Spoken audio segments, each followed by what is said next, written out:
जय हिंद फ्रेंड्स। वो पिछले वीडियो में माइक ऑन नहीं था, तो मुझे लगा, वो तो मुझे याद आ गया कि माइक ऑन नहीं है, तो मैं उसके लिए क्षमा चाहता हूँ। मौसम काफ़ी बदल गया है दिल्ली में, लगभग सभी जगह बारिश हो रही है। पिछले 3 दिनों से मैं ज्वर से पीड़ित भी था, अब तो खैर तबीयत काफ़ी आराम है। और मैंने कहा कि शिक्षक, डॉक्टर, वकील ये बहुत ज़्यादा देर तक शांति से नहीं बैठ सकते, संभव ही नहीं इसके उनके लिए। तो मैंने कहा आज आपसे शुरुआत मॉर्निंग में ही कुछ बातचीत हो जाएगी तो कुछ तबीयत को भी आराम मिलेगा। पिछली बार हमने देखा कि 1760 में मीर कासिम गद्दी पर बैठा, अंग्रेजों ने उसे कठपुतली बनाया था, अंग्रेजों ने उसे कठपुतली बनाया था, पपेट। अंग्रेज उसे कठपुतली बनाना चाहते थे, वो राजा बनना चाहता था। और यही ईस्ट इंडिया कंपनी और कासिम की लड़ाई की पहली वजह थी। वो राजा बना, उसने सुधार शुरू कर दिए, इकोनॉमिक रिफॉर्म्स, आर्थिक सुधार किए, राजनीतिक सुधार किए, सैन्य सुधार किए, मिलिट्री रिफॉर्म्स। और इतिहासकारों का मानना है कि कासिम और कंपनी की जो लड़ाई हुई उसमें मुख्य मुद्दा तो इंटरनल ट्रेड है, आंतरिक व्यापार। लेकिन जो छुपा हुआ मुद्दा है वो उसका एम्बिशन है, एम्बिशन ऑफ मीर कासिम।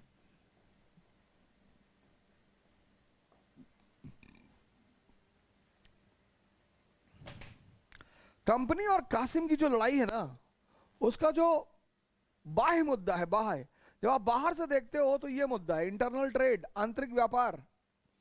लेकिन जब आप अंदर से देखते हो तो मुद्दा है कासिम की महत्वाकांक्षा। कंपनी चाहती थी कि वो पपेट रहे, लेकिन वो राजा बनना चाहता था। और जब उसने ये सारे सुधार करने शुरू किए और बंगाल को सशक्त करना शुरू किया, तो स्वाभाविक सी बात थी कि कंपनी को कष्ट तो होता ही। और इसी कष्ट में एक घटना घट गई। अब जब भी आपको ऐसी घटनाएं पढ़नी है, कैसी, जब दो लोगों के बीच संबंध विच्छेद हो रहा है, डाइवोर्स हो रहा है, तो एक छोटा सा फॉर्मूला मैं आपको बताता हूं, उसको लगाइएगा, बड़ा मजा आएगा आपको। सर, जिंदगी सूत्रों पे चलती है। अगर आपको किताबें समझ में नहीं आ रही और सूत्र समझ में आ गए, there are no permanent friends, only no permanent enemies, only permanent interest. मैं इस पर चर्चा करने वाला हूं किसी दिन, सूत्रों पर जीवन। सर, ये इतना बड़ा सूत्र है कि आपके मन को तमाम तरह की चिंताओं से मुक्त रखेगा। आपके दुश्मन हैं तो मन उधर लगेगा, आपके दोस्त हैं तो मन उधर लगेगा। और दोस्त दुनिया में 2 होंगे मैक्सिमम, जो आपके लिए लड़ने के लिए तैयार हैं और आप उनके लिए लड़ने को तैयार हैं। वरना तो दुनिया में सबसे चुनौतीपूर्ण काम है एक दोस्त का मिलना।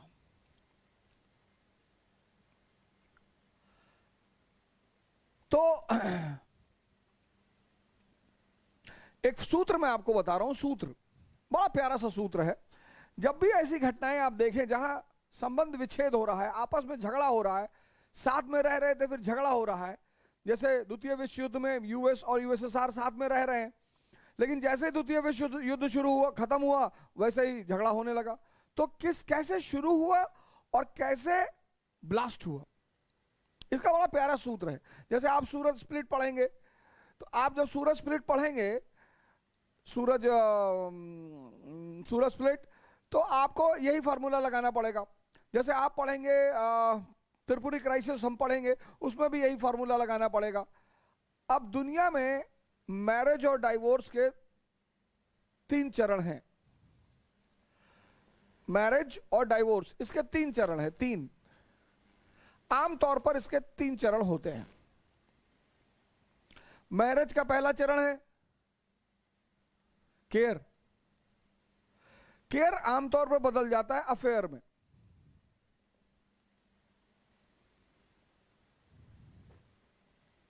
खाना खाया, एनसीईआरटी मिल गई, नोट्स तैयार हो गए। जब भी तुम्हारे में कोई अननेसेसरी इंटरेस्ट लेने लगता है तो समझ लो वो तुम्हारे करीब आ रहा है। अरे भैया हम खाना खाए ना खाए तुमसे क्या मतलब, और तैयारी करने आए हैं तो एनसीईआरटी ले ही लेंगे, नोट्स अरेंज ही कर लेंगे। जब भी तुम में कोई अननेसेसरी इंटरेस्ट लेने लगे समझ लो तुम्हारे करीब आ रहा है। Care generally turns into affair. इसलिए हॉस्पिटलों में जो हमारी बहनें हैं जो सेवा करती हैं उनको हम सिस्टर्स कहते हैं। ये मेन वजह है क्योंकि वहां जो केयर है वो ऑफिशियल है। मां बेटे का प्रेम किस पे टिका हुआ है? केयर पे। खाना लेके खड़ी है बेचारी, बाबू साहब वीडियो गेम खेल रहे हैं, वो आधे घंटे से खाना लेके खड़ी है, ये केयर ही तो है। और affair generally turns into marriage.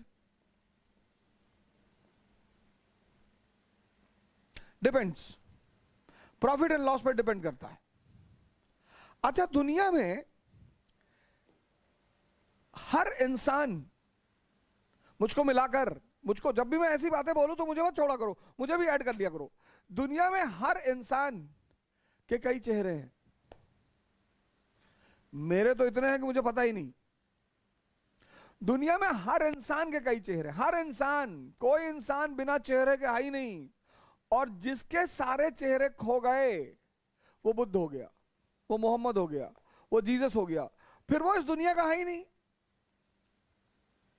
अब मेरा एक चेहरा मेरे परिवार के सामने है, मेरा एक चेहरा समाज के सामने है, मेरा एक चेहरा मेरे दोस्तों के सामने है।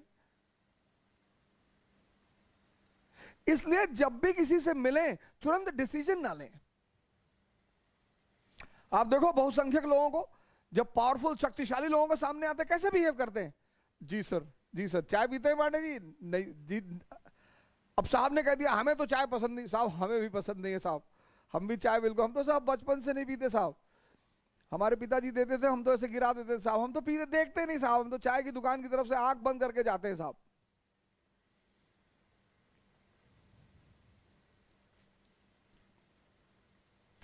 और हर व्यक्ति का चेहरा उससे करीब आने पर दिखाई पड़ता है। तुम व्यक्ति के जितने करीब आते जाओगे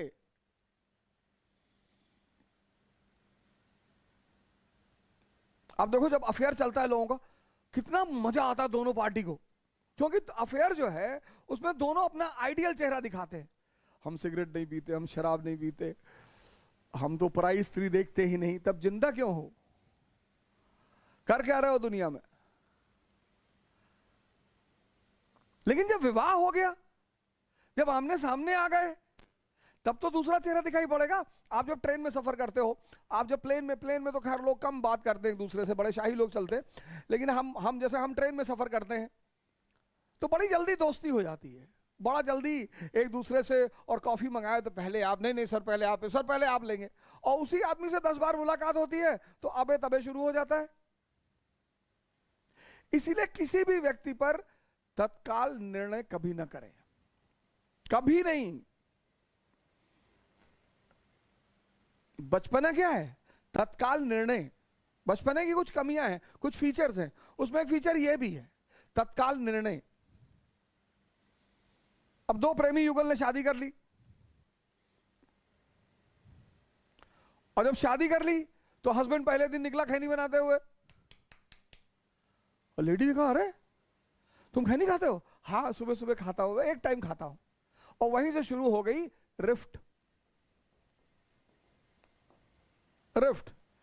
अब जब आदमी आपके प्यार में होता है ना तो बहुत बड़ी बड़ी उपमाएं देता है आपको कि क्या सिगरेट पीते हो यार शाहरुख खान की तरह। और वही व्यक्ति जब आपसे नफरत शुरू करता है तो गाली देना शुरू कर देता है।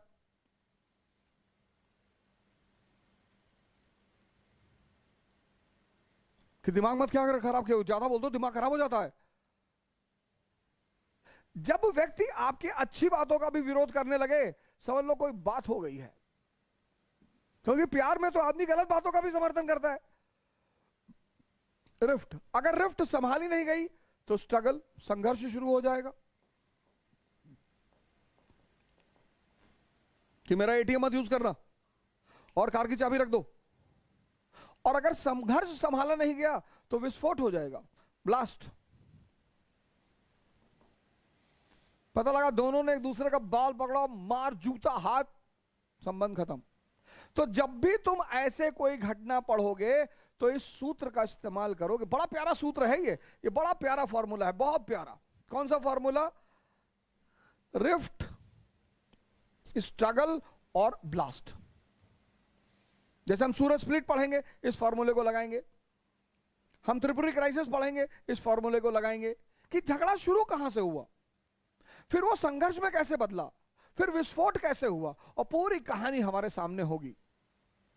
जैसे आप रशियन रेवोल्यूशन पढ़ेंगे, इसको लगाइए कि कैसे राजशाही और जनता के बीच रिफ्ट शुरू हुई।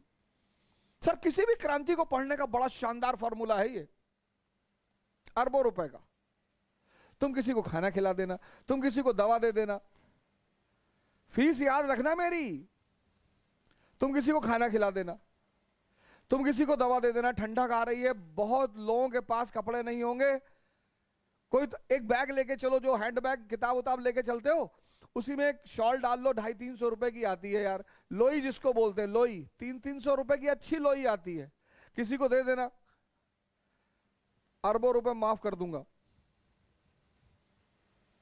इस प्रोग्राम का जो उद्देश्य है ना, वो यही है, कर भला तो हो भला। अगर मैं आपको कुछ दे रहा हूं तो आपको भी समाज को और राष्ट्र को कुछ देना पड़ेगा।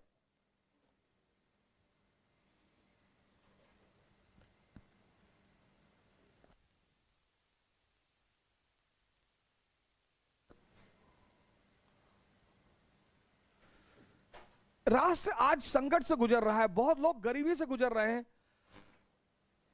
इस दुनिया में कुछ भी मुफ्त नहीं है। ये नहीं कि आप बस आज ही 10,000 रुपये ले गए और सामान खरीदा और बांटने लगे, नहीं, ऐसा मत करिए।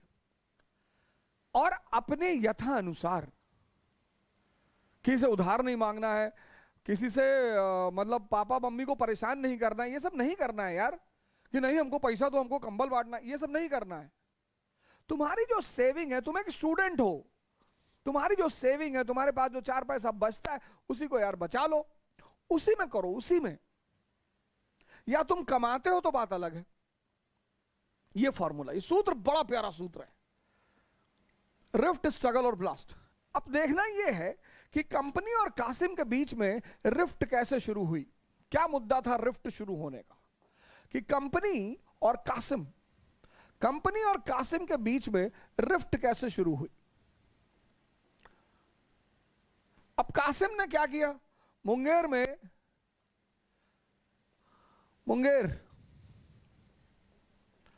कासिम ने मुंगेर में तोपखाना लगाया।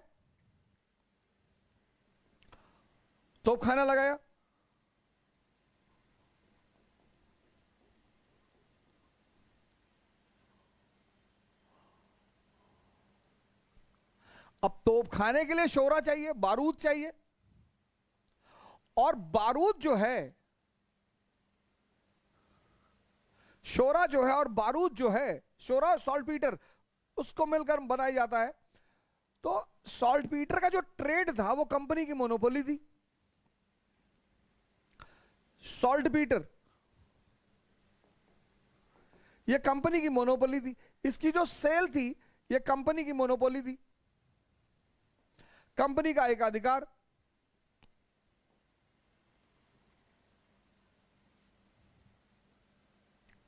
अब एक आर्मेनियन मर्चेंट ने, आर्मेनिया का व्यापारी था, अब 2 घटनाएं घटी।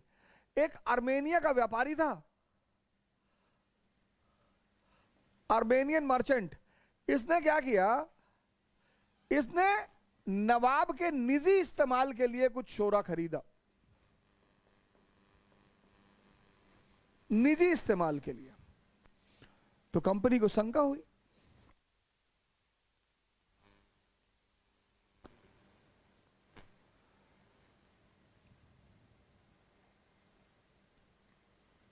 एक आर्मेनियन व्यापारी था, उसने जो है नवाब के निजी उपयोग के लिए शोरा खरीदा।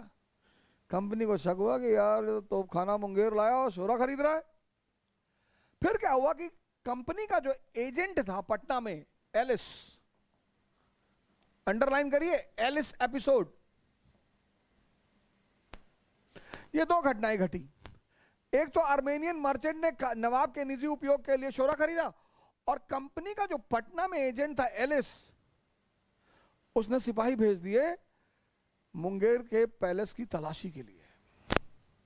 यह था एलिस एपिसोड। एलिस ने सिपाही भेजा कि जाओ मुंगेर के महल की तलाशी लो। अब आप एक शहर के डीएम हैं और एक हवलदार बिना परमिशन के आपके बंगले में तलाशी ले रहा है, डीएम बंगले में, आपके पर्सनल आवास में नहीं, डीएम बंगले में। तो सोवर्निटी तो खत्म आपकी ना, आपकी जो नवाब की हैसियत है वो तो खत्म। ये बात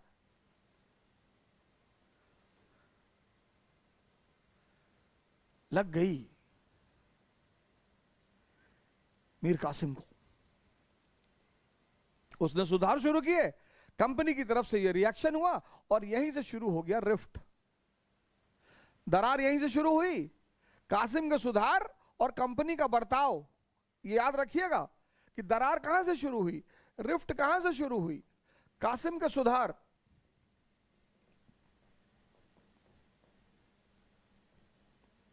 और कंपनी का बिहेवियर, कंपनी का बर्ताव।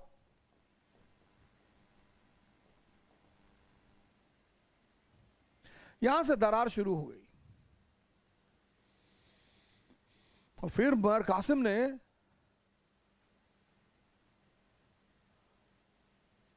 फोर्ट विलियम का जो गवर्नर था वांसीटाट, उसको पत्र लिखा उसने।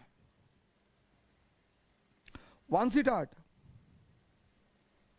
फोर्ट विलियम का गवर्नर था वांसीटाट, उसको पत्र लिखा, लेटर लिखा। उसने लिखा, जनाब इतनी तो इज्जत हमारी हमारे प्रदेश में रखें जनाब, हम राजा हैं जनाब, और ये तुम्हारे अधिकारी ये हमारी जनता के सामने हमारी बेइज्जती करेंगे।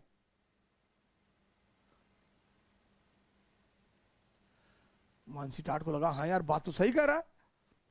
तो फिर हुआ मुंगेर समझौता, मुंगेर एग्रीमेंट। किसके किसके बीच में? वांसीटाट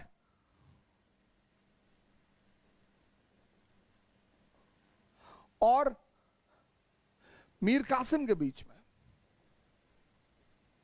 इन दोनों के बीच में मुंगेर समझौता हुआ।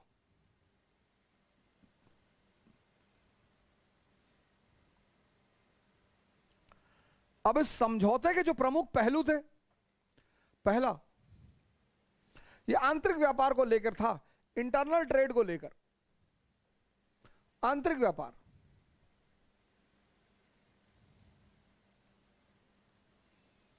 कि कंपनी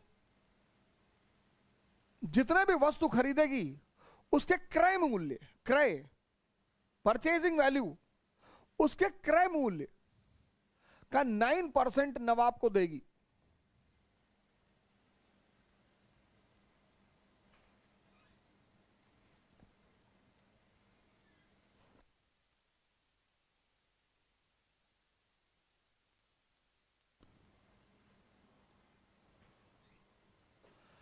क्रय मूल्य, कंपनी जो भी सामान खरीदेगी उसके क्रय मूल्य, जो परचेजिंग वैल्यू है, उसका 9% वो नवाब को देगी। ये पहला निर्णय हुआ। दूसरा हुआ कि दस्तक देने का अधिकार, अरे बाप रे, दस्तक देने का अधिकार सिर्फ नवाब को।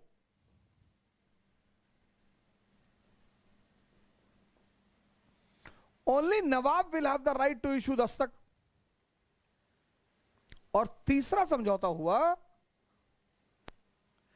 कि कंपनी और नवाब के बीच में जो भी विवाद होगा, dispute, between company and Nawab. Company और नवाब के बीच में जो भी डिस्प्यूट होगा उसमें नवाब का निर्णय मान्य होगा। The sole decision will be in the hand of nawab. Munger convention, Munger समझौता।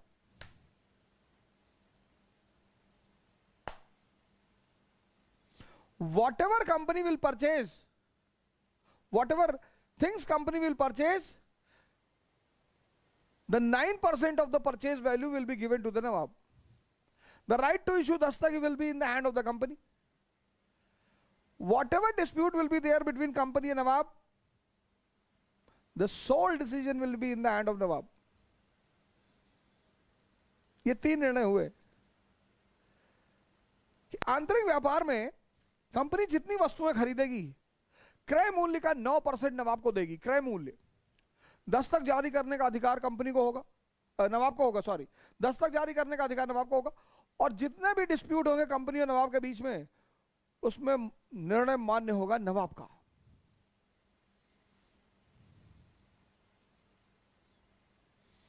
अब जब यह समझौता कलकत्ता परिषद के पास पहुंचा, कलकत्ता काउंसिल,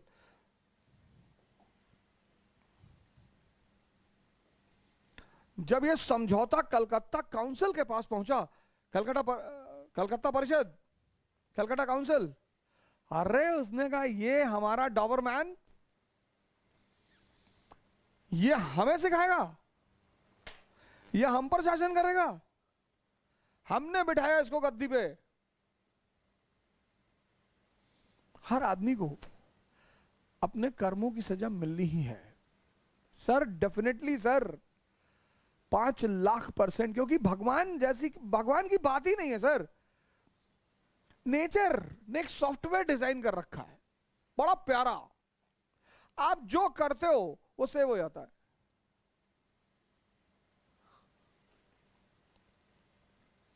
कोई बच ही नहीं सकता सर, सवाल ही नहीं उठता।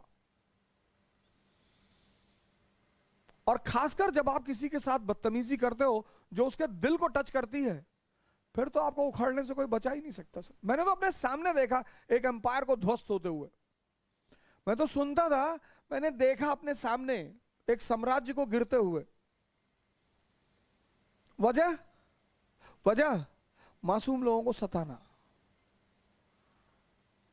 हम तो चलो बदमाश थे, कोई बात नहीं, हमारे साथ आप बदतमीजी कर रहे थे, पलट के हम भी करेंगे।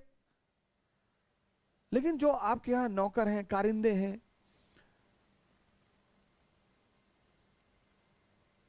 जो लोग आपके लिए काम करते हैं, अगर आपके पास शक्ति है तो मुसीबत में आपको उनका साथ देना है। कभी कभी तो नौकरों ने ऐसी मिसाल कायम की है। अमिताभ बच्चन जब एबीसीएल के बाद बैंकरप्ट हो गए तो उनके बहुत सारे कारिंदों ने उनका साथ छोड़ने से मना कर दिया कि नहीं साहब, आपने इतना किया हमारे लिए, हम आपका साथ नहीं छोड़ेंगे।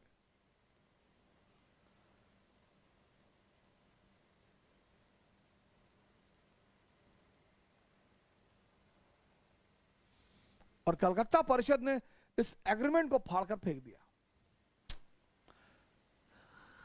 और यहीं पर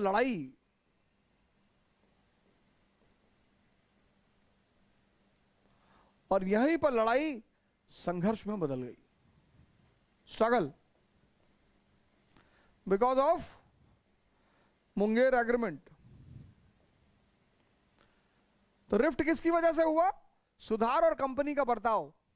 दरार संघर्ष में कैसे बदली? मुंगेर समझौता। अब तो तनी तना हो गई दोनों तरफ से, अब तो वही वाली बात हो गई है, बात पक्की बस यही, कोई किसी से कम नहीं। अब तो डिसीजन होना बाकी था कि रहेगा कौन। और जब कलकत्ता परिषद ने इसको फाड़कर फेंक दिया तो मीर कासिम ने तीसरा कदम उठाया। उसने इनलैंड जो ड्यूटी थी,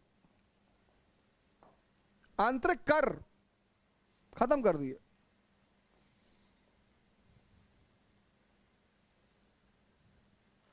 जो आंतरिक कर था वस्तुओं पे खत्म, ना अंग्रेज देंगे ना भारतीय देंगे, खत्म। उसने कहा यार तुम लोग देते ही नहीं हो तो हमारे व्यापारी क्यों भुगते, उसने खत्म कर दिया। जब उसने खत्म कर दिया तब कलकत्ता परिषद ने मीर कासिम से कहा कि ओए बच्चा है मेरा तू मेरा प्यारा प्यारा बच्चा है मेरा, तू रुक मैं तेरे लिए पैक बनाता हूं। मूवी देखी सत्या, कैसे मारता भीखू को, बच्चा है तू मेरा बच्चा। तो कंपनी ने कासिम से कहा कि देख तेरी औकात है बेटा, तू सिगरेट भी पिएगा ना तो ब्रांड हम बताएंगे, तू अपनी मर्जी से कोई काम नहीं करेगा।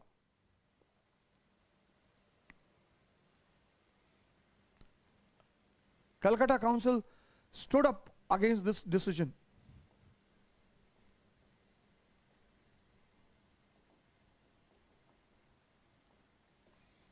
कलकत्ता परिषद ने इस निर्णय का विरोध किया।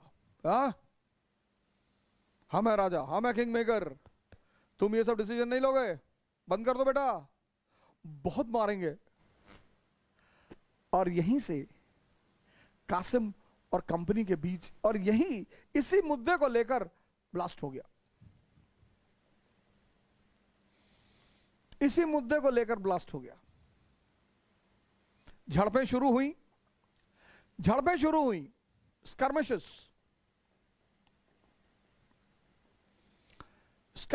झड़पें, दोनों पार्टी के बीच झड़पें शुरू हुई। लेकिन कासिम को पता था कि हम कंपनी से ना लड़ पाएंगे, और जैसे ही झड़पें शुरू हुई कासिम साहब अवध निकल गए। कासिम साहब अवध चले गए और अवध जाकर इन्होंने शुजाउद्दौला की शरण ली, शेल्टर। अवध जाकर इन्होंने शुजाउद्दौला की शरण ली।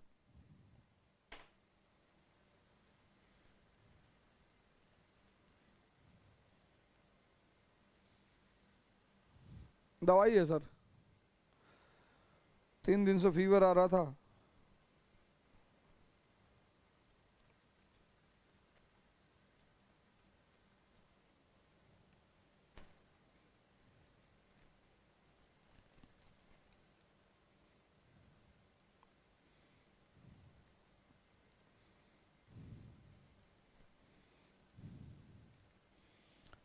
अब सोचो ये याद करना कितना आसान है। अब सोचो अगर ऐसे तुम पढ़ो, ये देखो ये रिफ्ट किस मुद्दे पे हुई, कासिम के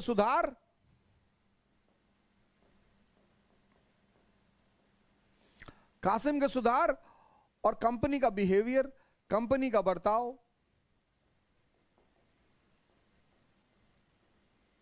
एलिस एपिसोड यहीं पे लिख लो।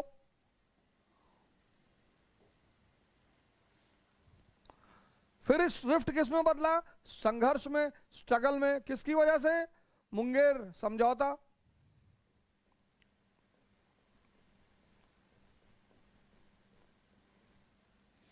और स्ट्रगल ब्लास्ट में कैसे बदला, इनलैंड ड्यूटी को लेकर, आंतरिक कर को लेकर। बस ये कहानी तुम्हें हमेशा याद रहेगी, हमेशा। तुम मेहनत बहुत करते हो, तुम्हारे तरीके सही नहीं है, तुम मस्त नहीं रहते हो, तुम संघर्ष नहीं करना चाहते हो, तुम डरे हुए हो, तुम परेशान हो, अनावश्यक। हमें सुबह उठो, 5 किलोमीटर दौड़ो, 100 सपाट मार लो, बैठ के पढ़ो। किस बात से डरे हो मेरे भाई? राम को संघर्ष करना पड़ा, कृष्ण को करना पड़ा, मोहम्मद को करना पड़ा, जीसस को करना पड़ा, बुद्ध को करना पड़ा, महावीर को करना पड़ा, किसको नहीं करना पड़ा? और तुम बिना संघर्ष के राजा बनना चाहते हो? संभव ही नहीं है। संभव ही नहीं है, संभव ही नहीं है। संभव ही नहीं है सर। पहली बार मैं सेमिनार लेने गया था आईएएस का दिल्ली में, तो मेरे एक मित्र अमित राय, भगवान उनको हिंदुस्तान का प्रधानमंत्री बना दे, गोपालगंज के हैं, हमको कपड़ा खरीद के लाके दिए थे। कह रहे दादा क्या बात कर रहे हैं, कपड़ा नहीं है आपके पास, क्या पहन के जाएंगे? हमने कहा ऐसे ही चले आएंगे, कोई बात नहीं यार। तो मुझे आज भी याद है, 2 शर्ट 2 पैंट, एक वुडलैंड का जूता, वो बेचारे लाके मुझे दिए अमित राय।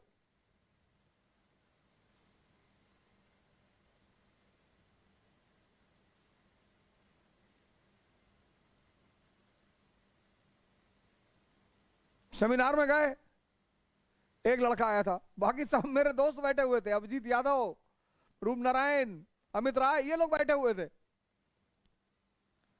मैं बड़ा आश्चर्य हुआ, मैंने कहा यार, लेकिन मैंने सेमिनार लिया। बत्रा पर दिल्ली में सेमिनार था, लेकिन मैं, और तुम भाग रहे हो, डर रहे हो, इस जवानी का करोगे क्या यार? सिगरेट पीने में खत्म करोगे?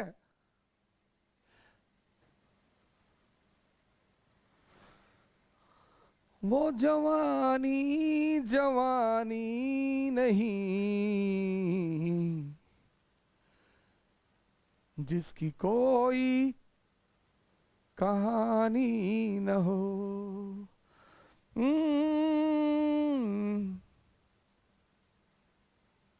गाने सुना करो यार, पुराने, नए वाले तो मॉम डैड है नहीं घर में, पिछले कमरे में घुस के करना है तो कर, उसमें गाना क्या गा रहा है?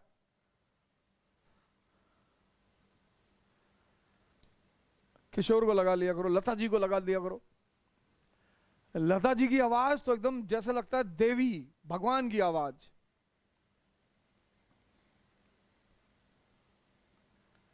रफी साहब के नगमे हो,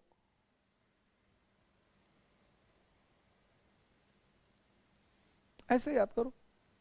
यही तो तुम्हें सिखा रहा हूं। फीस वही है, माँ बाप की खूब सेवा करो, खूब। माँ बाप के साथ बदतमीजी मत करना दोस्त, नहीं तो भीख मांग जाओगे। दुर्योधन सिर्फ अपनी मां की बात मान लिया होता तो महाभारत जीत गया होता।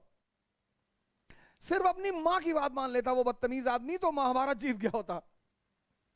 लेकिन फाइनली उसने अपनी मां की बात ही नहीं मानी। माँ बाप की बेइज्जती मत करना, माँ बाप को परेशान मत करना। तुम जवान हो रहे हो, वो बुजुर्ग हो रहे हैं। और भाई साहब इतनी दुआएं निकलती, कैसे भी माँ बाप हो सर, कैसे भी पैदा किया ना, यही एहसान है, इसी बात का एहसान है। कभी कभी लोग कहते हैं हमारे माँ बाप हमको बहुत परेशान, कोई बात नहीं यार, हो सकता है उनका परेशान करना तुम्हारे लिए सौभाग्य बन जाए।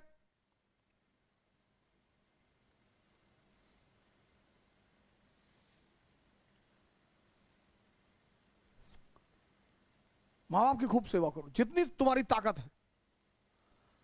इज्जत करो, मान दो, सम्मान दो, कुछ भी करें वो। अब कोई गोली चलाएगा तुम्हारे ऊपर तो थोड़ा सा डिफेंड तो करना ही पड़ेगा। और जहां तक तुम्हारी संभव हो सके इस समाज को अपना योगदान दो, मदद करो। लोग बहुत परेशान हैं, ठंडक आ रही है, 1-1 लाख लोग देखते हैं इस वीडियो को। एक लोई, एक सर, ठंड से कोई मरेगा नहीं ठंडक में। एक लोई अवध ओझा के नाम, बस यही तुम्हारी फीस है। 350 रुपए की मिलती है सर, 300-350 की मिलती है। बाकी बहुत दिल करेगा तो मैं कह ही चुका हूं, सिलेक्शन के बाद आना बैग लेकर पूरा एकदम। ये देखो ऐसे पढ़ा जाता है, ऐसे। अब त्रिकुट बना, Trikut, triple alliance, triple alliance बना। ऐसी दोस्तियां मत करना जीवन में। ट्रिपल अलायंस, शुजाउद्दौला, मीर कासिम,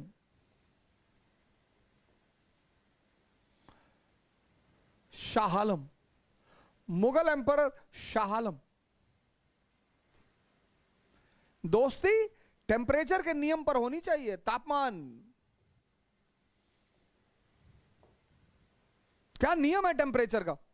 तुम साइंस वाइंस पढ़े कभी जीवन में अप्लाई नहीं किए। ठंडक में स्वेटर पहनते हो ना, क्योंकि तुम्हारा बॉडी का तापमान 25 डिग्री सेल्सियस, बाहर का 0, तो बाहर निकलोगे वो तुम्हारे सारे तापमान को खींच लेगा, मर जाओगे। ऐसे दोस्त भी होते हैं। अगर तुमने कम तापमान के लोगों को अपना दोस्त बनाया तो तुम जिंदगी भर भीख मांगोगे। अगर तुमने कम तापमान के लोगों को दोस्त बनाया,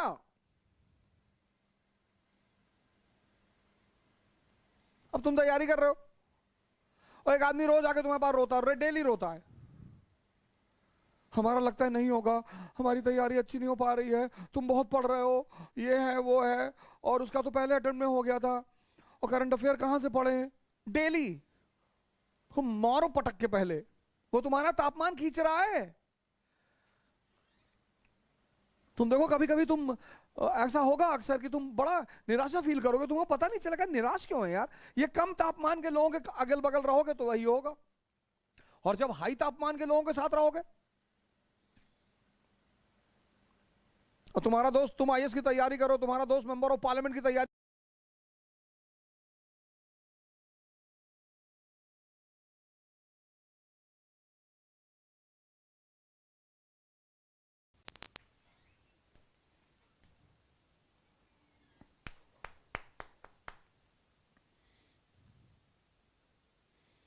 लाइट बिजली पावर चला, पावर कट ऑफ हो गया था, कोई घबराने वाली बात नहीं।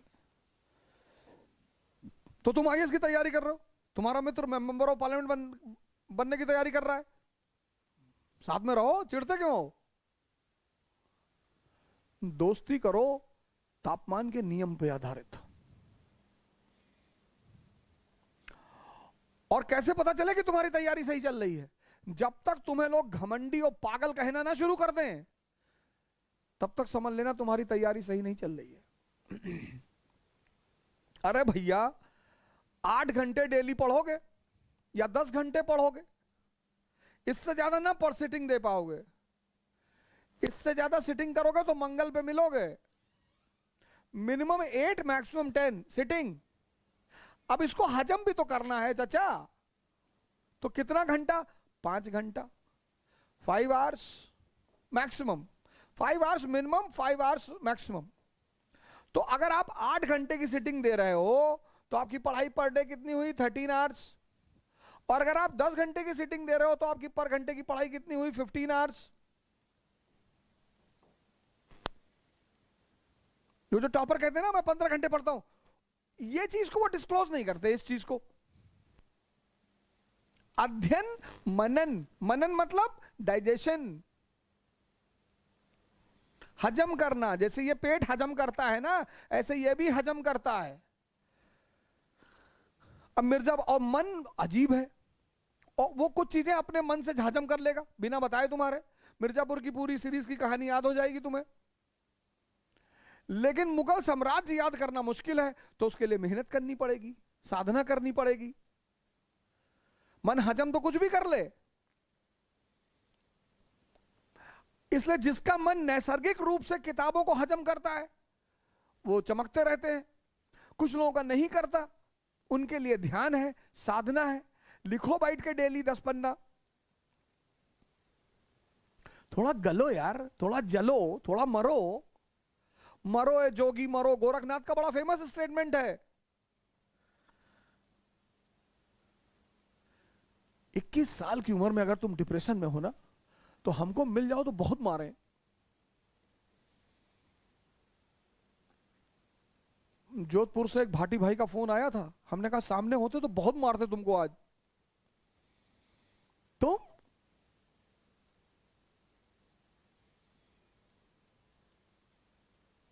ये प्रोग्राम तुम्हारे लिए शुरू किया भाइयों, अपने बहनों के लिए, कि जो घर बैठे नहीं बाहर आ सकते, नहीं बता सकता कोई उन्हें कैसे क्या करना है, नहीं पैसा खर्चा कर सकते, करो तैयारी और पढ़ा देंगे। मैं इकोनॉमी पढ़ा देंगे।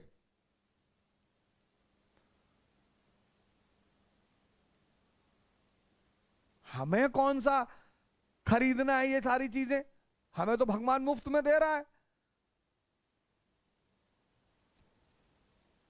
पॉलिटी पढ़ा देंगे, पढ़ा देंगे, पर तुम पढ़ो, डिप्रेशन में मत आओ, डरो मत। ये 3 ऐसी दोस्तियां मत करो, ये बेवकूफ, इडियट, ये लेम और ये ब्लाइंड। शाह आलम की आंखें उसकी पीएम ने निकाल ली थी, अंधा था।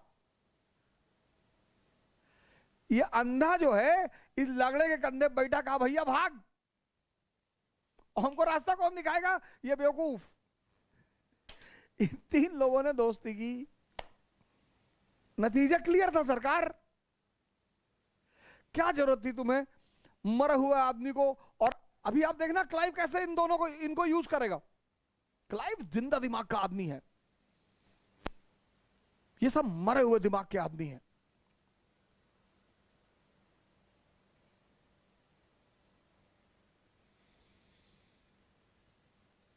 कोई महान पैदा नहीं होता, कोई भगवान पैदा नहीं होता, साधना करनी पड़ती है।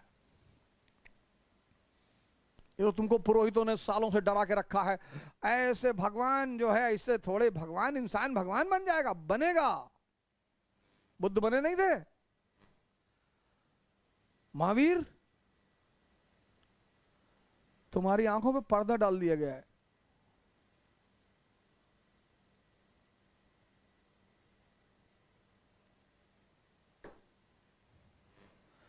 भय दिखा के दे दिया गया है, डर बहुत बड़ी चीज है, आईएएस कुछ भी नहीं है। मेरे लिए बहुत बड़ी चीज है, मेरे लिए है, आपके लिए नहीं है, मेरे लिए है। मेरा भैया आईएएस को पढ़ा कर ही घर चलता है, तो मेरे लिए बहुत बड़ी चीज है। तुम योद्धा आईएएस बनो, प्रधानमंत्री बनो, भगवान बनो, तुम्हारे पास तो पूरा रास्ता ही खुला हुआ है। ये 3 लोग दुनिया की उस उभरती ताकत के सामने खड़े हो गए, जो दुनिया की आधुनिक ताकत थी। बक्सर, बक्सर का युद्ध, फैसला क्लियर था सर। ये 3 दुनिया की सबसे आधुनिक और ताकतवर, आधुनिक और ताकतवर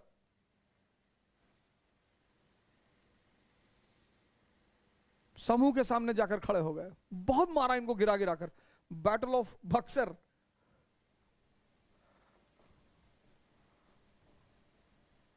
(1764)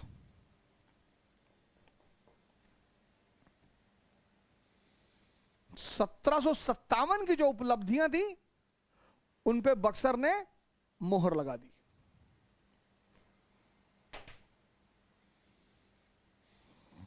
पहले वो किंग थे, अब सीधे किंग, पर्दे के पीछे हैं। बंगाल, बिहार, उड़ीसा कंपनी के कब्जे में आ गया। अब यो भाई, अब क्या करें, क्या किया जाए यार, ये तो हम लोग बंगाल, बिहार, उड़ीसा जीत गए। हाँ, बोले अब क्या किया जाए, बोले चच्चा को बुलाओ। बोले चच्चा, हाँ, बोले चच्चा ही तो खेल शुरू किए थे। अरे वो बोले कौन चच्चा, अरे वो क्लाइव, रॉबर्ट क्लाइव, उसको बुलाओ यार।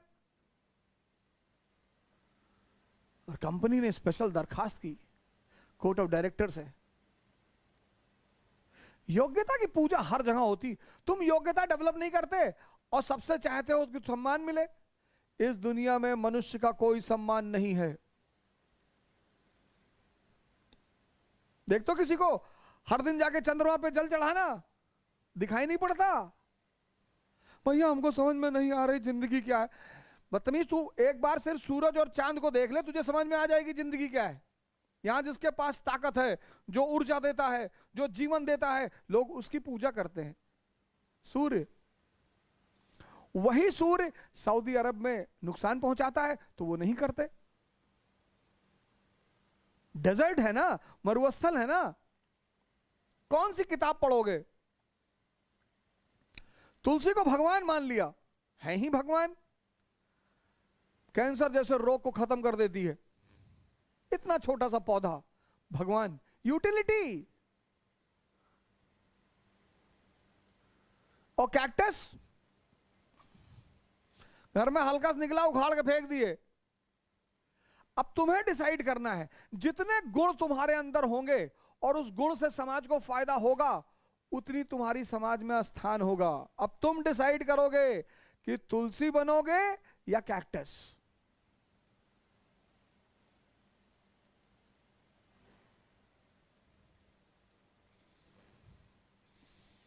हालांकि कैक्टस का भी एक उपयोग है, नागफन्नी का, उससे एक शराब बनती है, उसको तकीला कहते हैं।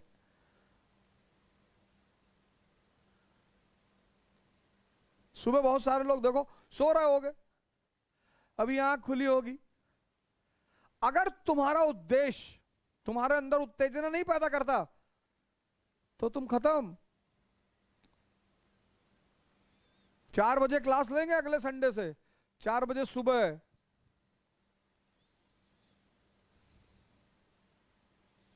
अभी ठंडक शुरू हो जाए तब लेंगे, क्यों नहीं उठोगे? उठो। कब तक सोओगे यार? चारों तरफ सब कुछ जल रहा है।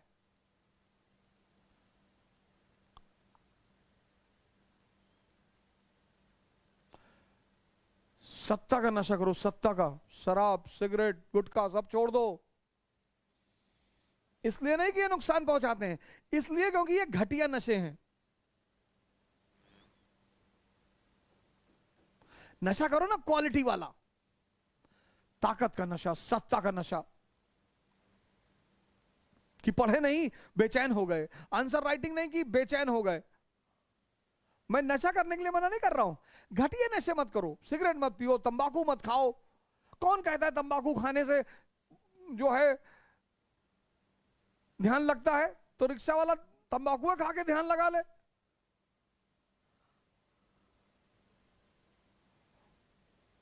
कौन कहता है सिगरेट पीने से आदमी कॉन्शियस होता है? कलाम साहब तो नहीं पीते थे।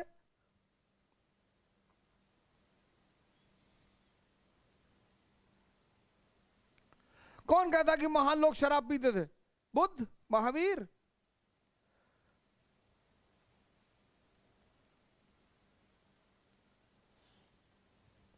जब तुम्हारे मन को तुम्हें बेवकूफ बनाना होता है तो ऐसे ही विचार फेंकता है तुम्हारे मन में कि अरे नेहरू जी सिगरेट पी, देखे हो खड़े होके?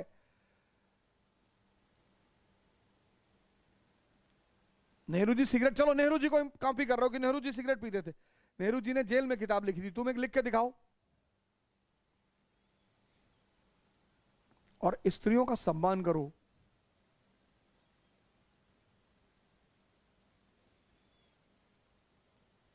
स्त्रियों का खूब सम्मान करो।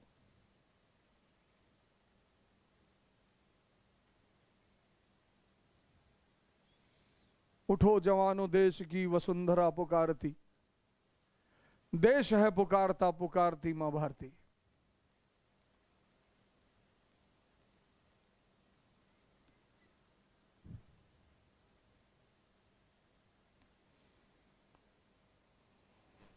आदरणीय स्वामी रामदेव जी से कार्यक्रमों में जब हम इसे सुनते हैं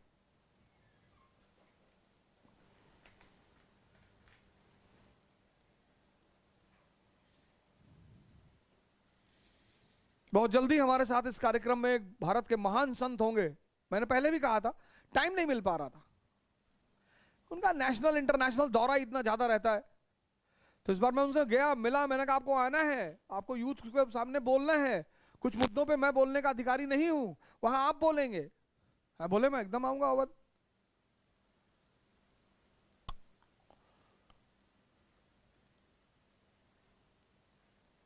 तो भाई साहब क्लाइव को बुलाया गया, योग्यता की पूजा है तुलसी की। योग्यता, ये सूत्र सब अपनी डायरी में लिख लो, किसका विकास करना है? योग्यता का, यूटिलिटी का। फालतू में टाइम मत वेस्ट करो। जब समुद्र मंथन हुआ और लक्ष्मी जी निकली तो देवताओं में और राक्षसों में मार हो गए उनसे शादी करने के लिए। कहानियां क्या है, संदेश।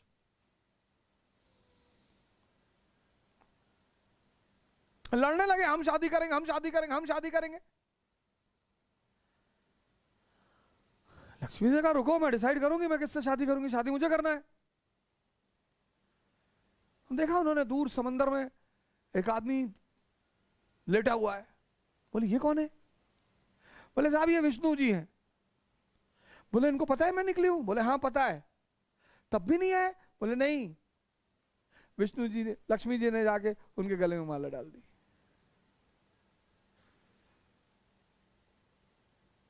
हमारे यहां रक्षाबंधन का पर्व आ रहा है ना, विदेशी आक्रमण बहुत होते थे, बहुत। शक, कुषाण, हूण, तुर्क, मंगोल और ये जितने बाहरी आते थे ये स्त्रियों पर टारगेट करते थे। तो इस देश की सबसे बड़ी परंपरा है रक्षाबंधन की परंपरा। मुसलमान भी मनाते थे, उनकी स्त्रियों को नहीं ले आते थे, ले जाते थे। तो औरत अपने घर के जो पुरुष सदस्य हैं, स्पेशली भाई, उनको बांधती थी कि हमारी रक्षा करना।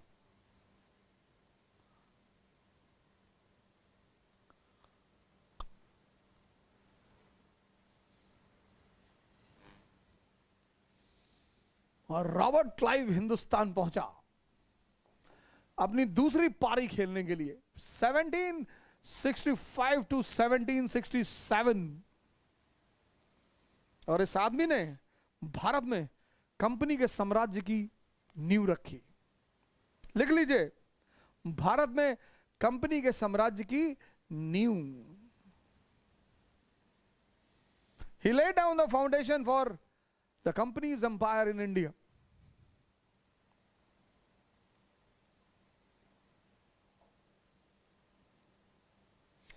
Robert Clive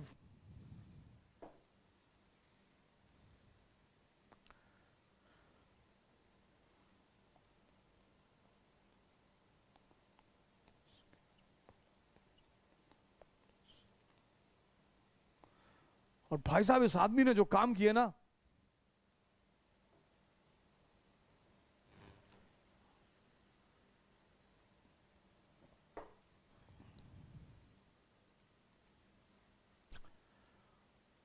जो क्रांतिकारी काम किए इस आदमी ने, आपका भेजा घूम जाएगा सुनकर कि अरे भगवान, इतना दिमाग। पहला क्रांतिकारी काम, the treaty of Allahabad, Allahabad की संधि।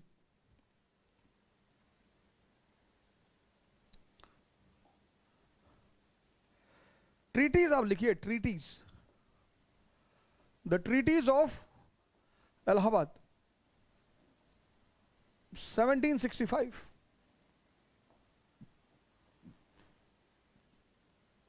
Triple shot by a single arrow. एक तीर से 3 निशाने। पहला समझौता किससे किया? ये चैप्टर आप कहां से पढ़ेंगे? बीएल ग्रोवर से। मेरे लिए संभव नहीं कि मैं सारे फैक्टों को यहां लिखूं, तो ये चैप्टर आप बीएल ग्रोवर से पढ़ेंगे। तो जो तथ्य यहां छूटते हैं वो आप वहां नोट करिएगा। मैं तो तरीका बता रहा हूं, तरीका पकड़ लो, चिल्लाना मत। ये तो बताए नहीं, बहुत लोग आते हैं, हमको इनको सुन के मजा नहीं आ रहा। अरे तो तुमको इनविटेशन कार्ड दिए हैं, काहे आ रहे हो? इतने बड़े बड़े टीचर दूसरे चैनलों पे पढ़ा रहे हैं, महान महान, वहां जाके पढ़ो यार।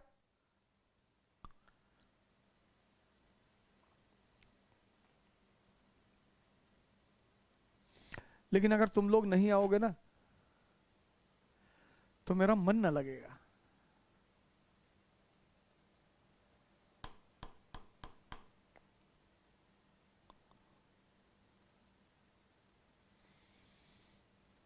मोहब्बत हो या सियासत, जीतता वही है जो फरेबी है।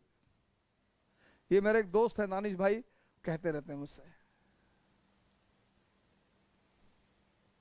और मैं फरेबी हूं।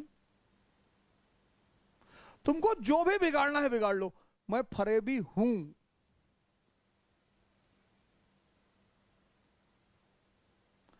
दुनिया में मुझे कभी शौक ही नहीं था हुआ अच्छा बनने का, हुआ ही नहीं। जब भी मैं किसी अच्छा, जो कोई आता है, हम सर कोई गलत काम, बहुत अच्छे आदमी, भाग हटो, भाग। काम का आदमी चाहिए। कहता है ना शोले में, वो बदमाश है लेकिन बहादुर हैं, खतरनाक हैं इसलिए कि लड़ना जानते हैं, बुरे हैं मगर इंसान है। पहला समझौता शुजाउद्दौला, शुजाउद्दौला के साथ पहला एग्रीमेंट, शुजाउद्दौला।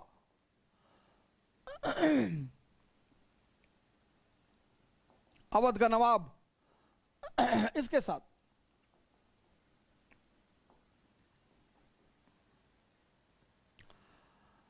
इसको बना लिया बफर, सुरक्षा कवच। बर्फ नहीं, बफर। बफर मतलब सुरक्षा कवच।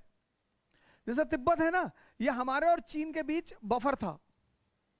1914 का शिमला समझौता यही था कि ना भारत चीन पर अपना दावा करेगा ना चीन करेगा, ना भारत तिब्बत पर अपना दावा करेगा ना चीन करेगा। लेकिन भारत ने सहिष्णुता दिखाई, वो जरूरत भी थी, और चीन ने बदतमीजी कर दी।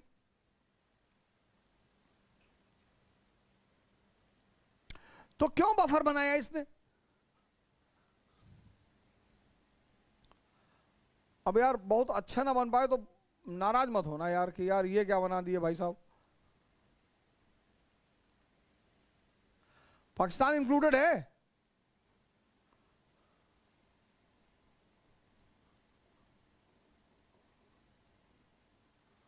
बंगाल, अब ये पूरी टेरिटरी,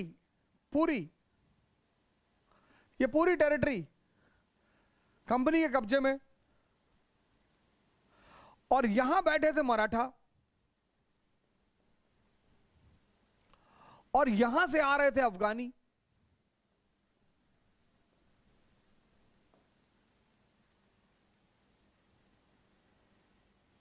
और यहां है अवध।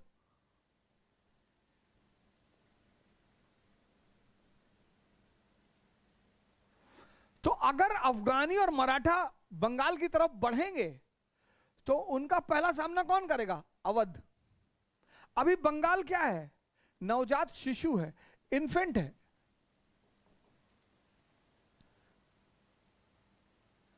अभी बंगाल क्या है? नवजात शिशु है, लड़ नहीं सकता। अभी कंपनी के अधीन जो बंगाल है वो नवजात शिशु है, इन्फेंट है, लड़ नहीं सकता। तो अगर ये दोनों शक्तियां बंगाल की तरफ बढ़ेंगी तो इनको रोकेगा कौन? अवध।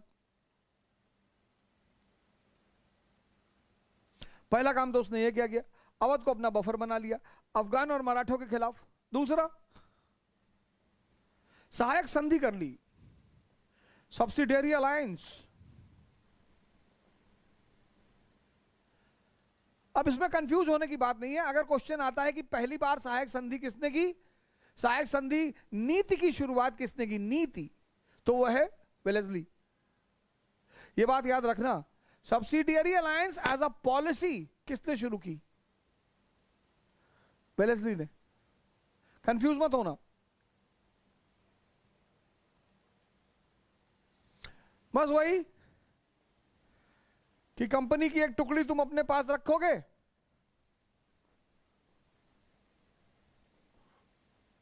कंपनी की एक कंटिंजेंट अवध में रहेगी, उसका खर्चा कौन देगा?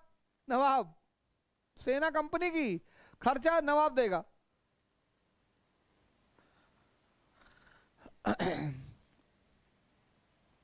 जब भी नवाब को जरूरत पड़ेगी कंपनी मदद करेगी, कंपनी नवाब को मदद करेगी,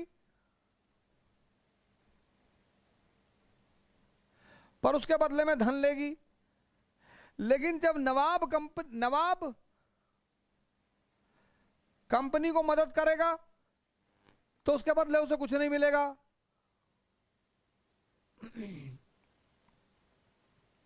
और इस तरह भारत के एक ताकतवर राज्य को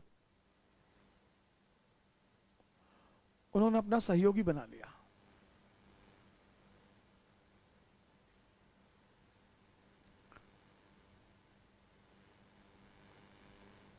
पहली बात, पहला समझौता शुजाउद्दौला के साथ। तीसरा, इलाहाबाद और काड़ा के शहर इलाहाबाद और काड़ा नवाब दे देगा किसको? शाह आलम को।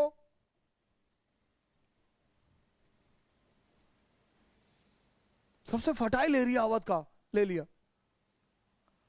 बाद में वापस भी करेंगे 50 लाख रुपए लेकर। बलवंत सिंह जो जमींदार है बनारस का, उसके साथ नवाब कोई छेड़खानी नहीं करेगा। बलवंत सिंह, चौथा पॉइंट।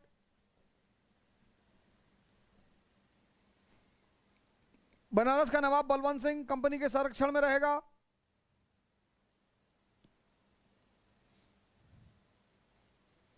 तो अवध को बना लिया बफर और एक अपंग दोस्त। पहला समझौता तो इनके साथ किया, दूसरा शाह आलम के साथ, दूसरी इलाहाबाद की संधि शाह आलम के साथ।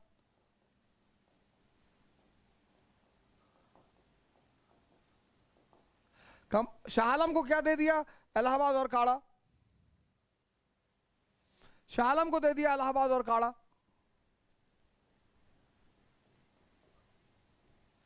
कंपनी का पेंशनर बना लिया, सेफ्टी दे दी और security they the.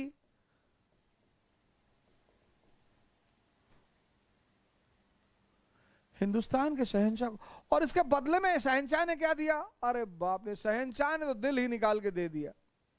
Deewani, Deewani of Bengal, Bihar and Odisha 1765।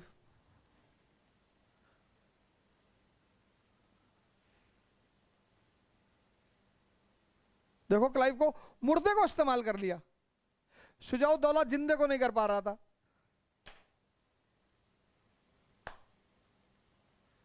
यह है क्लाइव, मुर्दे मरे हुए को इस्तेमाल कर लिया, मरे हुए को। अब शाह आलम से ले रहा है ना, मुगल शासक से ले रहा है, तो कोई उस पर विवाद नहीं कर सकता कि भैया हमने तो इस देश के मालिक से लिया है। उसने दीवानी बंगाल के शासक से नहीं ली, मुगल शासक से ली, कि कोई विवाद ना पैदा करे कि ये इस देश का जो मालिक है हमने उससे लिया है। मुगल बादशाह वो मर गया, ये तो कंपनी को पता है, वो मर चुका है, ये सबको पता है। इसी पे कहावत बनी कि मरा हुआ हाथी भी 1.25 लाख का होता है।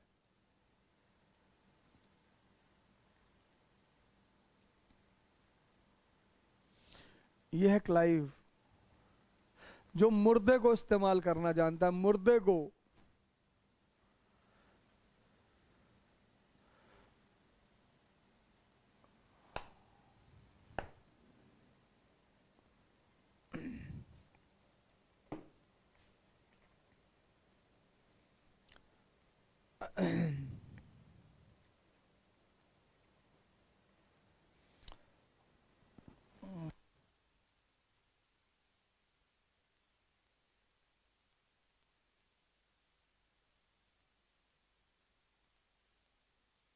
नजमुद्दौला।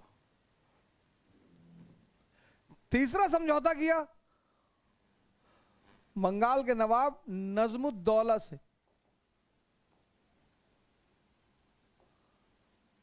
एक बार स्टार बना लीजिए, क्रॉस चेक कर लीजिए। कभी कभी मैं मुबारकुद्दौला और नजमुद्दौला में उलझ जाता हूं, एक बार आप चेक कर लीजिएगा। आपके तथ्य गलत नहीं होने चाहिए। मैं गलत हो गया तो कोई बात नहीं, तथ्य होता है, लेकिन आप अपना तथ्य एक बार चेक कर लीजिए। नजमुद्दौला,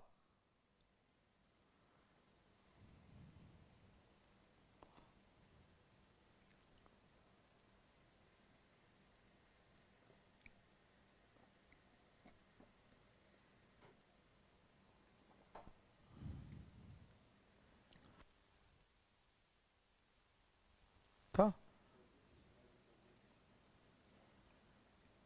नजमुद्दौला। तीसरा समझौता किया नजमुद्दौला से, और नजमुद्दौला से क्या ले लिया? निजामत।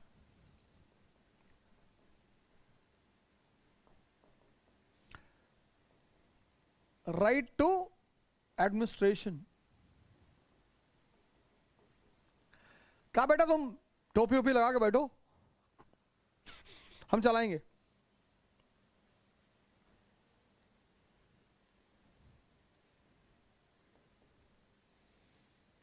पहली संधि अवध के साथ, दूसरी शाह आलम, तीसरी नजमुद्दौला,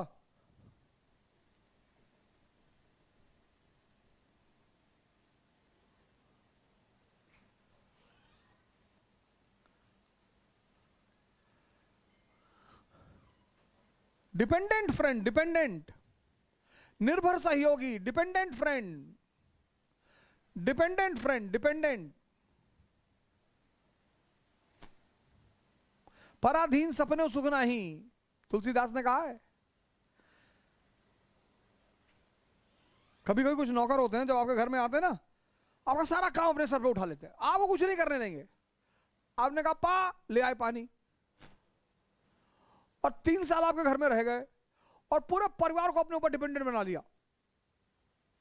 फिर डिक्टेटरशिप शुरू कर देते हैं, हम नहीं कर रहे, हम जा रहे हैं। आपको पता है ऐसा नौकर मिलेगा नहीं। जो भी आपको अपने ऊपर निर्भर बनाने की कोशिश करे उससे बचिए, सीखिए। अगर मान लीजिए कल मैं इस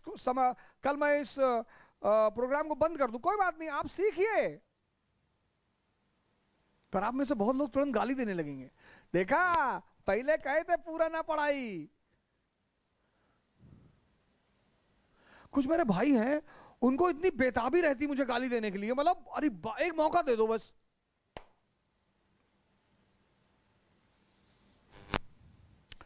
लेकिन मेरे पापा बचपन से मुझसे एक बात कहते हैं कि बेटा, शेर दहाड़ता है और कुत्ते भौंकते हैं, इसलिए हैं दोनों जानवर, लेकिन शेर की इज्जत है, लोग गर्व महसूस करते हैं। शेर पंजाब, शेर बिहार, कोई कहता कुत्ता है पंजाब,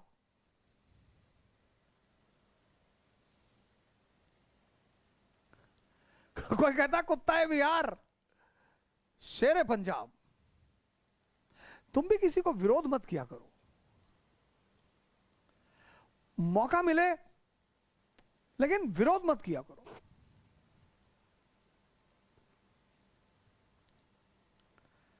कितने भी बादल आ जाए सूरज पे एक सामने, उसका चमकना थोड़ी बंद कर देंगे, वो तो उसकी नैसर्गिक क्रिया है, वो चमकेगा।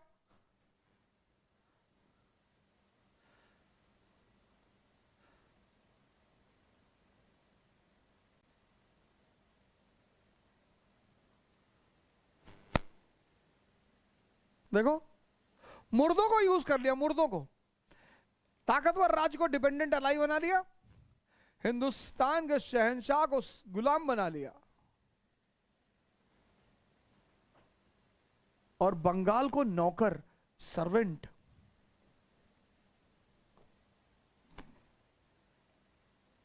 और क्या लोगे यार किसी से?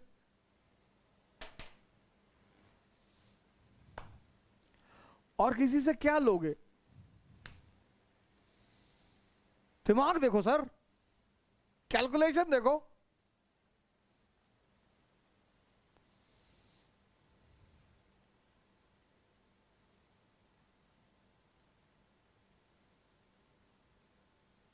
देखो सर, ऐसे पढ़ना है, ऐसे। यहां सेव करो, यहां तुम, ये नोट्स है तुम्हारा, ये नोट्स है, ये तुम्हारा नोट्स है, ये देखो, ये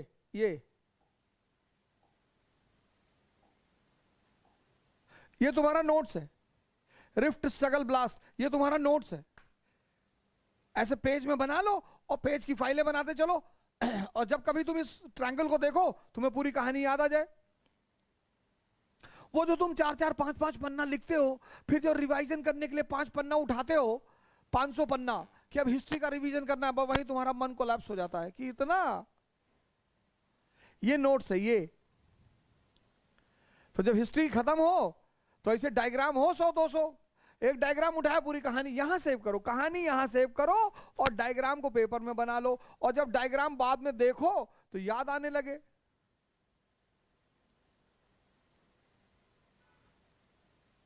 फिर गाना गाओ, कुर्ता ये जाली वाला उस पर मोतियन की माला, कुर्ते ने ले ली मेरी जान। मस्त रहो यार, अपने अप्रोचों को ठीक करो जिंदगी में, तराशो।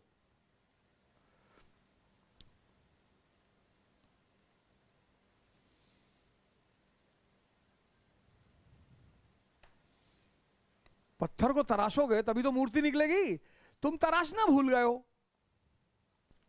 ये नोट्स है, ये नोट्स है, ये बहुत लड़के हमसे पूछते, ये नोट्स है। अभी पूरे क्लाइव को समराइज कर दूंगा एक डायग्राम में। अब साहब ये तो उसका पहला कदम था, इलाहाबाद की संधियां।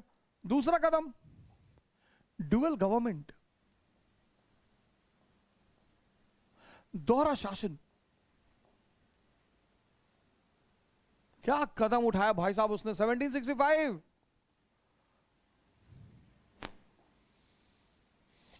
मतलब आपको क्लाइव से मोहब्बत हो जाएगी यार, क्या आदमी है रॉबर्ट क्लाइव।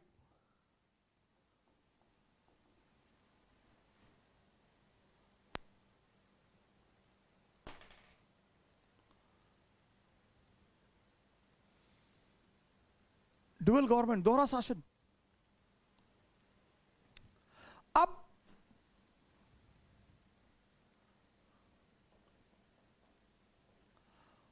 बंगाल की दीवानी किसके हाथ में? कंपनी के हाथ में। बंगाल की निजामत किसके हाथ में? कंपनी के हाथ में।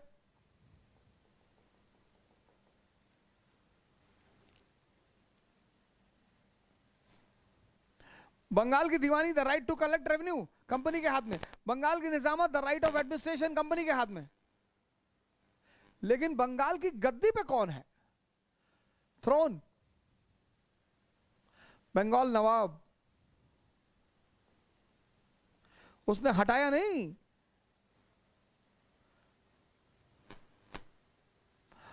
और इन दोनों को मैनेज करने के लिए सबऑर्डिनेट नियुक्त कर दिए। जैसे दीवानी देखने के लिए शिताब रॉय,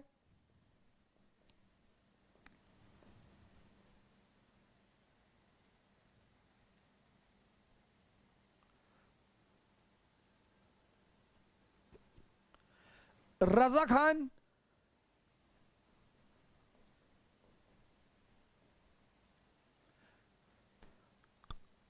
ये डेपुटी है।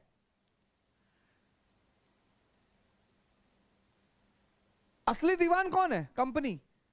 मेन मेन मेन दीवान कौन है? कंपनी। मेन निजाम कौन है? कंपनी। ये सब कंपनी है। लेकिन गद्दी पे कौन है? बंगाल का नवाब।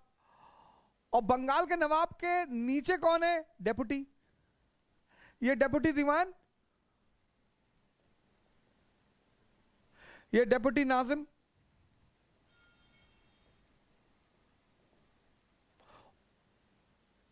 और कंपनी जो मेन मालिक है, बिहाइंड द कर्टन।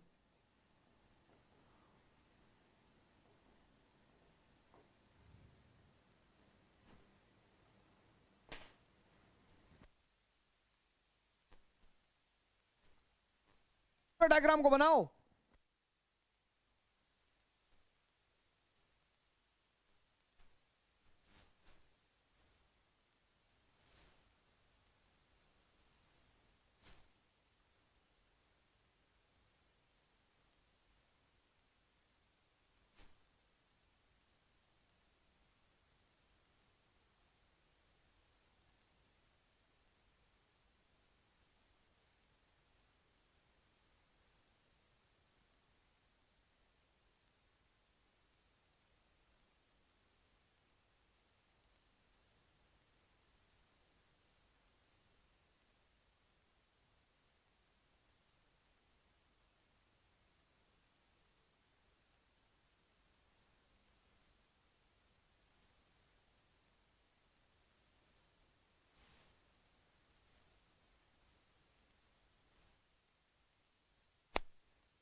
बंगाल का वास्तविक राजा, पर्दे के पीछे ईस्ट इंडिया कंपनी,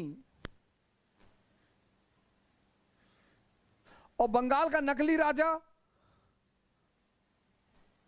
पर्दे के आगे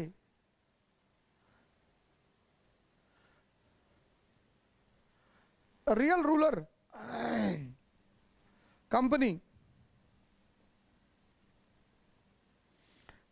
east India company.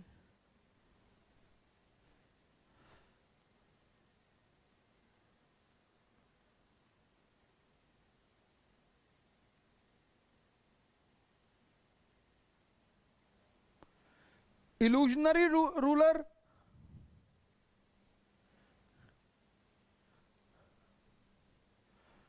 Bengal Nawab.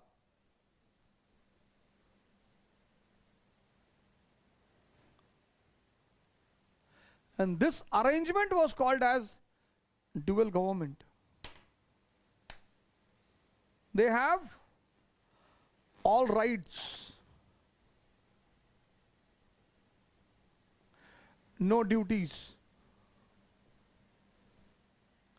They had all duties, no rights. इनके पास सारे अधिकार, कोई कर्तव्य नहीं। उनके पास सारा कर्तव्य, कोई अधिकार नहीं।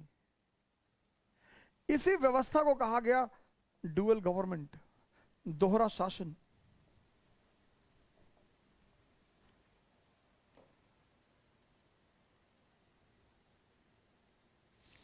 और जब क्लाइव से पूछा गया कि तुमने ऐसा क्यों किया, ये क्यों किया तुमने, बड़ा जबरदस्त जवाब दिया उस आदमी ने, बहुत जबरदस्त जवाब दिया, बहुत जबरदस्त। उसने कहा मुझे भय था कि हमें शासक के रूप में देखकर कहीं इस देश के राजा एकजुट ना हो जाएं। गलत भय था उसे। आज देश परेशान है, कोई एकजुट है ही नहीं।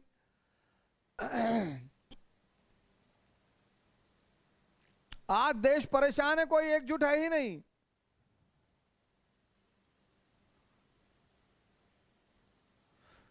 चलो, लेकिन उसने कहा कि मुझे भय था कि हमें शासक के रूप में देखकर कहीं भारतीय शासक एक संघ ना बना ले, फेडरेशन। और दूसरी बात उसने ये कही कि अगर वो ना भी बनाते तो मुझे दूसरा डर था कि ये हमारे यूरोपीय भाई ये कहीं एक में होकर हमें उखाड़ने की कोशिश ना करें। क्या बात है।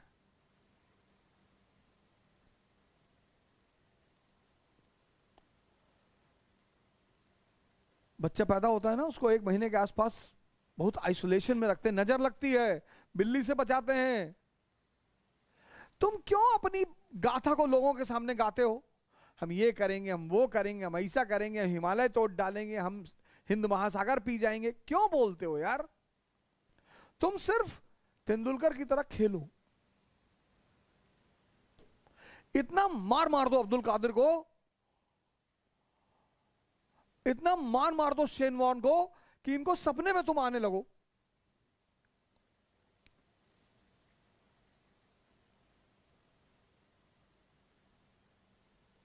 क्या नाम था उनका, वो जो फास्ट बॉलर था, अरे जो बड़े बड़े बॉल रखा हुआ था, शोएब अख्तर। शोएब अख्तर ने एक वर्ल्ड कप के सेमीफाइनल में कहा कि कल पहली बॉल पे तेंदुलकर का विकेट लूंगा। आ रहा है, मुझे समझ में आ गया तेंदुलकर कोई बड़ा खिलाड़ी नहीं है। ये स्टीव वॉ की नकल करने लगे। ये सब स्टीव वॉ करता था, पर वो बड़े ढंग से करता था।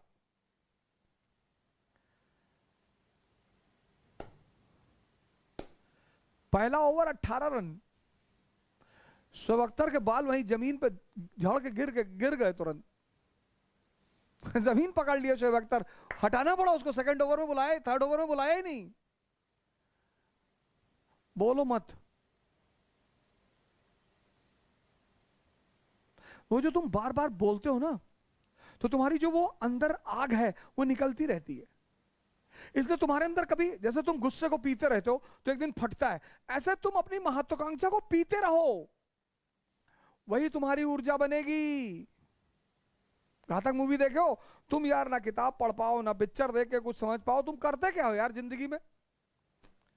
घातक मूवी में अमरीश पुरी क्या कहता है सनी देओल से कि बेटा अपने क्रोध को पीना सीख,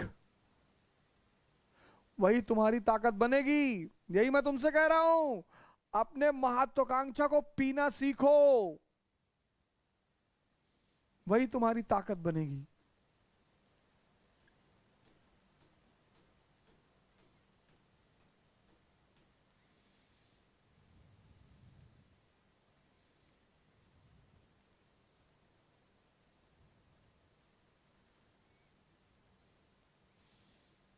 रणबीर चौकड़ी भर भर कर चेतक बन गया निराला था, राणा प्रताप के घोड़े से पड़ गया हवा का पाला था। गिरता न कभी चेतक तन पर राणा प्रताप का कोड़ा था, जो तनिक हवा से बाग हिली लेकर सवार मुड़ जाता था। राणा की पुतली फिरी नहीं तब तक चेतक मुड़ जाता था। है यहीं रहा है वहां नहीं थी जगह न कोई कहां नहीं, किसी और मस्तक पर। एक ताकतवर आदमी का घोड़ा देखो कैसा है।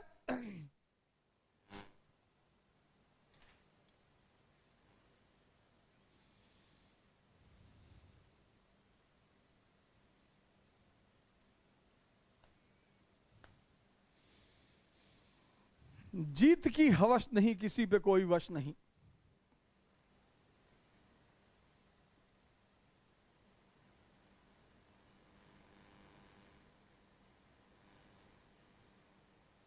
हैं भैया लोग, ये देखो देखो, बना लो इसको डुअल गवर्नमेंट। उसने पता ही नहीं चलने दिया। तुम दिल्ली आते हो, इतना गाते हो गद्दा, घर घर पे दर दर पे दरवाजा खड़ा रहता हो, चाचा हम दिल्ली जा रहे हैं आईएएस की तैयारी करने, चाचा हाँ हमारा हो गया वो फलाने इंस्टीट्यूट में, बुआ हम जा रहे हैं, पापा हमको दिल्ली भेज रहे हैं। क्यों किसी का नींद हराम कर रहे हो यार? क्यों किसी को टेंशन दे रहे हो?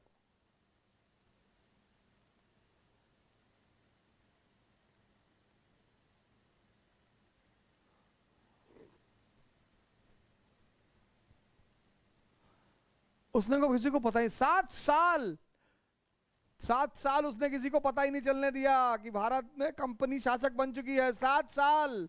और जब लोगों को पता चला कंपनी एक ताकत थी, अब बिगाड़ो। जब लोगों को पता चला कंपनी एक ताकत थी, सीखो। कहते ना पढ़ना और सीखना, ढोल लिए गा रहे हो चारों तरफ। अपने महत्वाकांक्षा को पीना सीखो।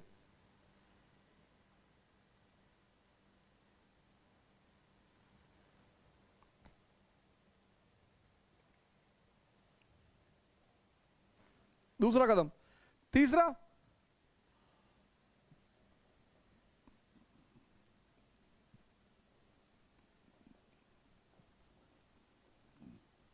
सत्रह सौ पैंसठ में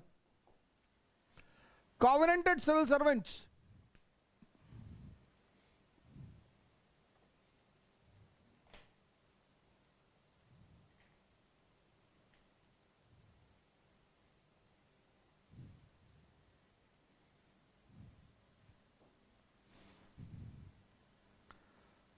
कॉवेनेंटेड प्रतिज्ञाबद्ध असैनिक अधिकारी, सीसीएस, प्रतिज्ञाबद्ध असैनिक अधिकारी।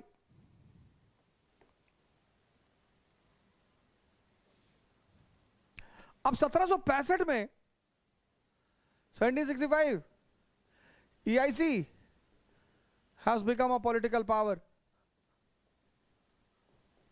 Apart from a trading company, now it is a political power. So, necessity is the mother of invention. What is the necessity? Civil servants. And this led to the birth of CCS, Covenanted Civil Servant. But as a particular distinguished service, it was promoted by Cornwallis. I'll discuss there. He lays down the foundation of CCS, Covenanted Civil Servants.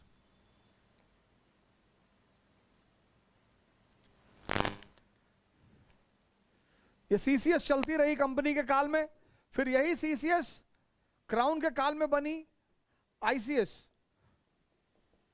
फिर यही ICS आजाद भारत में बनी IAS। और बहुत important चीज रही, स्वतंत्रता संघर्ष में इसकी बड़ी भूमिका रही। चौथा कदम, अब कभी कभी कुछ काम आप करते हो जो आपको शुरुआत में बड़ा अच्छा लगता है,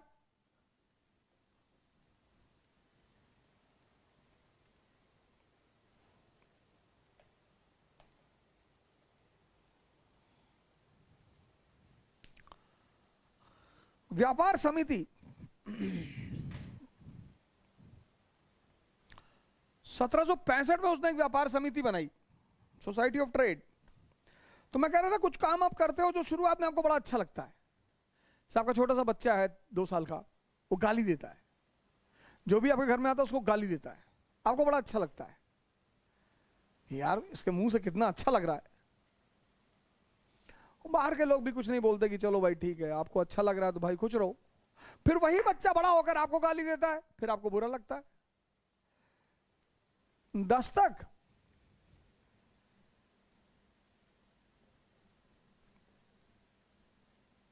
दस्तक 1717 से 1765 तक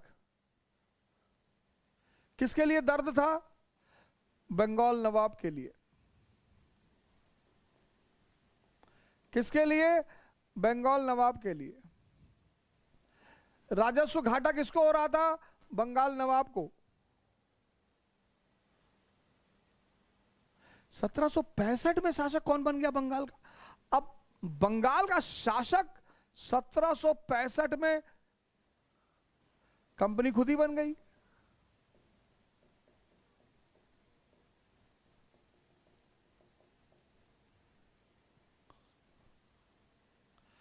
सत्रह सौ पैंसठ में ईस्ट इंडिया कंपनी खुद ही बंगाल का शासक बन गई। अब यही दस्तक जो नवाब के लिए दर्द था, अब कंपनी के लिए दर्द बन गया। दस्तक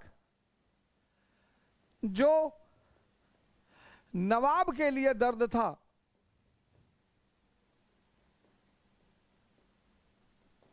अब कंपनी का दर्द बन गया।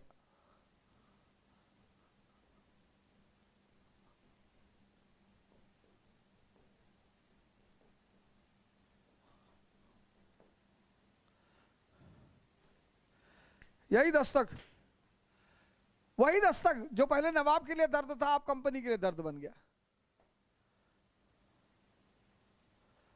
और राष्ट्रीयता तो राष्ट्र के लिए होती है ना, कंपनी के लिए थोड़ी होगी।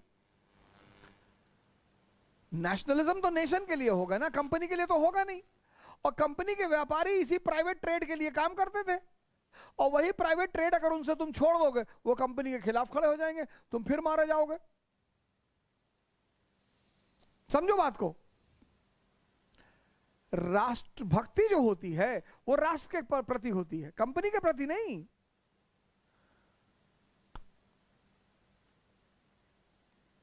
अब कंपनी को इस बात का डर था कि अगर वो दस्तक बंद कर देगी तो कंपनी के अधिकारी विद्रोह कर देंगे।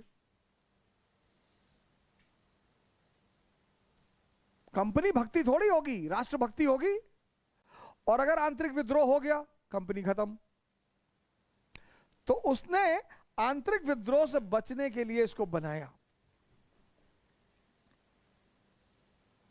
लिखकर अंडरलाइन करिए, आंतरिक विद्रोह से बचने के लिए इसे बनाया।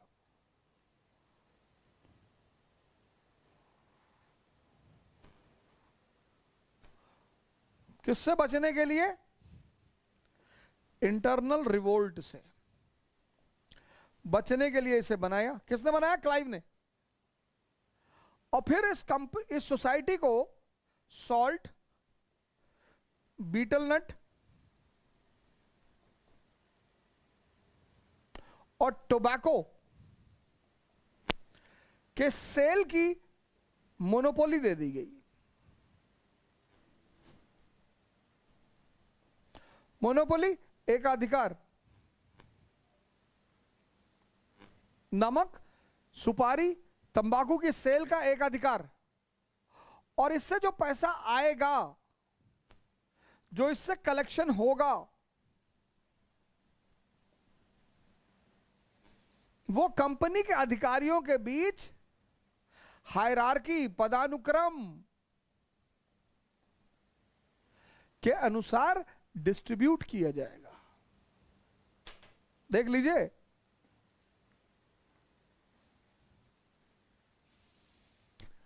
जो दस्तक बंगाल नवाब के लिए दर्द था 1717 से 65 तक, अब कंपनी के लिए दर्द बन गया।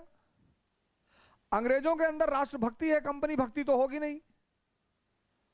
कंपनी के अधिकारी पैसा कमाने के लिए आते थे, सबसे ज्यादा पैसा उन्हें प्राइवेट ट्रेड से मिलता था। तो एक बैग अगर आप दस्तक खत्म कर दोगे तो आंतरिक विद्रोह हो जाएगा। तो क्लाइव ने सोसाइटी ऑफ ट्रेड बनाया आंतरिक विद्रोह से बचने के लिए। इसके अंतर्गत हुआ क्या, नमक, सुपारी और तंबाकू के जो विक्रय है उसका एकाधिकार किसको दे दिया गया, कंपनी को। और इससे जो कलेक्शन हुआ, इसके सेल से जो कलेक्शन हुआ, जो पैसा आया, वो कंपनी के अधिकारियों के बीच पदानुक्रम बांट दिया गया, हायरार्की के हिसाब से बांट दिया गया। लेकिन इससे बड़ी समस्या खड़ी हो गई। इससे बंगाल में बड़ी महंगाई बढ़ गई, बड़ा अफरा तफरी मच गई।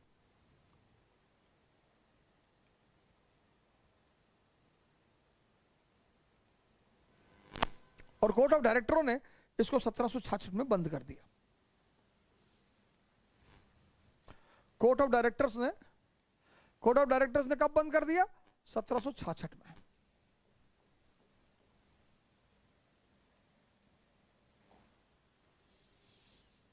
क्लाइव, पहला काम ट्रीटीज ऑफ इलाहाबाद, दूसरा डुअल गवर्नमेंट, तीसरा सीसीएस, चौथा सोसाइटी ऑफ ट्रेड,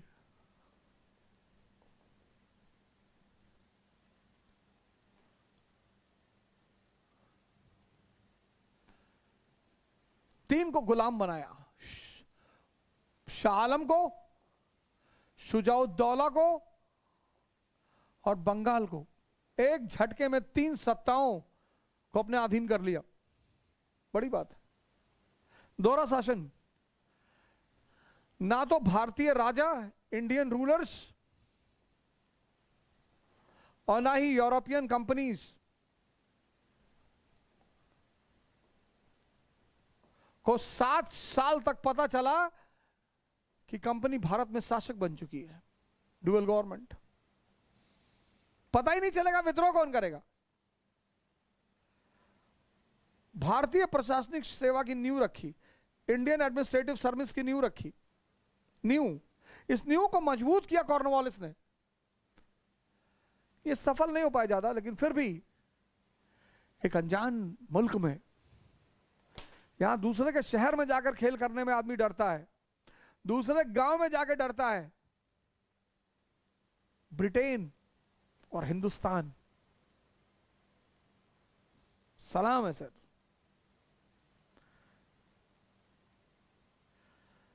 तो भारत में ब्रिटिश शासन की नींव किसने रखी, ब्रिटिश साम्राज्य की नींव किसने रखी, क्लाइव ने। उस नींव को मजबूत किसने किया, वॉरेन हेस्टिंग और कॉर्नवालिस ने। अगली क्लास में शुरू करेंगे, वॉरेन हेस्टिंग एंड कॉर्नवालिस। जय हिंद।